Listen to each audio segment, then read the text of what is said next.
Good afternoon বন্ধুরা, আজকের ব্লগটা কিন্তু শুরু করলাম দুপুর থেকে। তো চলো আজকের দুপুরে কি রান্না বান্না করলাম।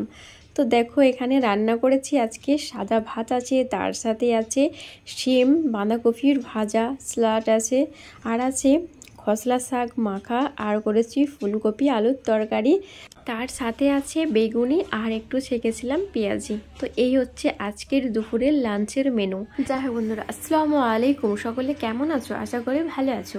আমরাও না বেশ ভালো আছি আমার এই ছোট্ট সংসারকে নিয়ে। তো চলো, আমার এই ছোট্ট সংসারের কাজ সকাল থেকে সারতে সারতে একটু সময় পাইনি আজকে কোনো কিছুই শ্যুট করতে। তো যাই হোক, যতটুকু শ্যুট করেছিলাম সেটাই তোমাদের সাথে শেয়ার করলাম।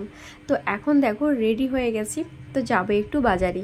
যদিও বড়মশাই বাড়িতে আছে আর টুকিটাকি কিছু কেনারও আছে, তো ওই কারণে রেডি হলাম, যাব এখন বাজার। তো সাথে থাকো, কী কী কিনি না কিনি জানি না, কেননা বাড়ি থেকে যখন বেরোই মনে চিন্তা ভাবনা নিয়ে যাই এক, আর ওখানে কিনতে কিনতে কেনাকাটা করি আর এক, বাকিটা ইতিহাস। তো বুঝতেই পারছো, তো জানি না কি নেব, তো দেখা যাক কি নিই। আর এখনও কিন্তু কোনো কিছুই কাজ ছাড়া হয়নি আমার, মানে বাসন টাসনগুলো ধোয়া হয়ে গেছে, আর যে কাপড়গুলো কেচে মেলেছিলাম ওইগুলো কিন্তু এখনও মানে কোনো কিছুই গোছানো হয়নি। তো এখন আর গোছাতে সময়ও পেলাম না, এই কারণেই এই যে বেরিয়ে পড়লাম বাজারে। জানি না টুকিটাকি কী কেনা হয়।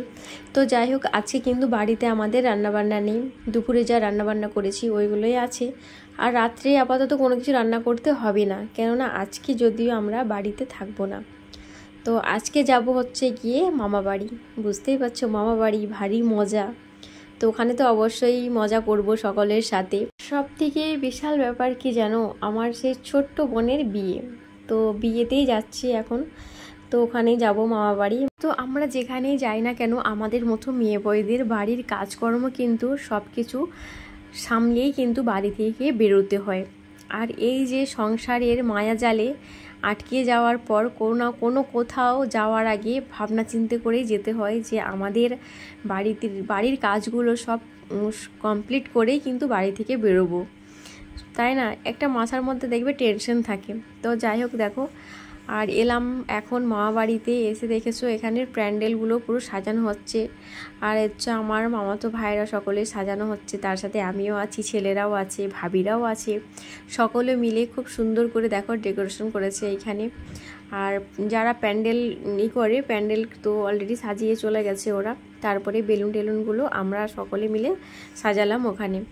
আর এখানে দেখো আমার আরেক ভাই এখানে কিন্তু যে গায়ে হলুদের পর যে ক্ষীর খাওয়ানোর ব্যাপারটা থাকে না, তার জন্য এখানে থাল রেডি করে দিচ্ছে। আমার ভাই আছে, আমি আছি, সকলে মিলে, মানে ভাবিরাও আছে, সকলে মিলে দেখো এখানে থালের তোড়জোড় শুরু করে দিয়েছি। মাশাআল্লাহ, খুব সুন্দরভাবেই কিন্তু থালগুলো সাজানো হয়েছিল। আর মামার ছেলে এত সুন্দরভাবে ডেকোরেশন করেছিল থালগুলোকে, তো সব কিছুই কিন্তু ভিডিও করতে পারিনি এই কারণেই, কেননা এইখানে থাল হচ্ছে আর আমাদেরকেও তো রেডি হতে হবে না। এখানে তো রেডি, তো মানে থালের রেডিটা তো ধরো ভাইরাই সকলে করে দিচ্ছে, কিন্তু আমাদেরকেও তো রেডি হতে হবে, ছেলেদেরকে রেডি করাতে হবে না। তো ওই কারণে দেরি হচ্ছিল বলে আমরা চলে গেছিলাম বাড়িতে গিয়ে আমরা রেডি হলাম, ছেলেদেরকে রেডি করিয়ে নিলাম। বুঝতেই তো পারছো, রেডি হতে গেলে মেয়েদের একটু সময় লাগে, তাই না? তো ছেলেদেরকে রেডি করালাম, তারপরে আমার আব্বু ওখান দিয়ে নিয়ে চলে এসেছিলো দুই ছেলেকে।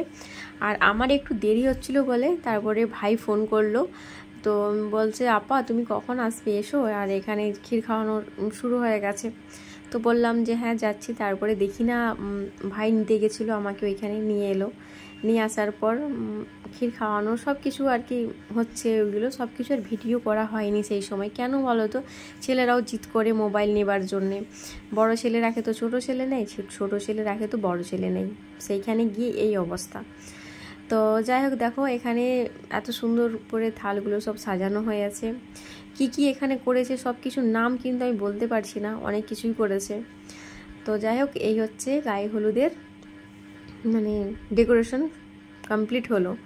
তো আরও অনেক কিছু ছিল তখন, কিন্তু সেইগুলো করা হয়নি। এই যে বললাম রেডি হতে চলে গেছিলাম আমি। আর এই দেখো এখানে ভাই, বললাম একটু আগে যে বললাম ভাই গেছিলো আমাদেরকে নিতে, আর ভাই নিল। ওখানে বিয়ে বাড়ি সারলাম, বিয়ে বাড়ি সেরে দেখো আবারও বাড়িতে এলাম। তোমাদেরকে যে বলেছিলাম যে আমার এই ছোট্ট অ্যাকোয়ারিয়ামটাকে ভালো করে একটু সাজাতে হবে, তো সাজানোর জন্য দেখো এখানে ছোট ছোট রঙিন মানে যে কালারিং এগুলো আর কি, মানে যে পাথর বলে না কি বলে এইগুলোকে জানি না বাবা, ওইগুলোকে নিয়ে এসেছে। আর দেখো আরও রঙিন কতগুলো ফিশ নিয়ে এসেছে কিউট কিউট, ছেলে তো খুব খুশি। তো দেখো আমাদের এই ছোট্ট অ্যাকুয়ারিয়ামটাকে জল চেঞ্জ করলাম, করার পর দেখো ওই ছোট্ট ছোট্ট ফিশগুলোকে এখানে কিউট কিউট ছাড়া হলো, খুব সুন্দর দেখো খেলছে। তারপরে এদেরকে খাবার দেবে।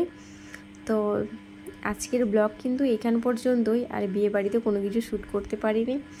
তো শালিমা বোন বলেছিল যে সাকিনা দি তোমার বিয়ে বাড়ির ব্লগের অপেক্ষায় থাকলাম, তো বোন কোনো কিছু সেখানে তেমন শ্যুট করতে পারিনি, ছেলেরা মোবাইল দিচ্ছিল না, তার জন্য সরি গো।